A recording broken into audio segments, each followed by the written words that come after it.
Hello everyone, এটা হচ্ছে আমার ভাস্তা হয়। তো ও এখন আপনাদেরকে একটা গজল শোনাবে। ও সুন্দর সুন্দর গজল বলতে পারে। তো বলো দেখি। আজান হলো, আজান হলো, ফজরের আজান হলো, অলসতা ছেড়ে জাগো ঘুম থেকে, নামাজ ভালো। আজান হলো, আজান হলো, ফজরের আজান হলো, অলসতা ছেড়ে জাগো ঘুম থেকে, নামাজ ভালো।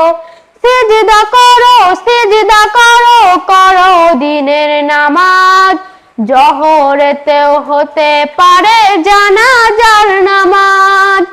সিজদা করো, সিজদা করো, করো দিনের নামাজ, জোহরেতেও হতে পারে জানাজার নামাজ। ছোট্ট ছোট্ট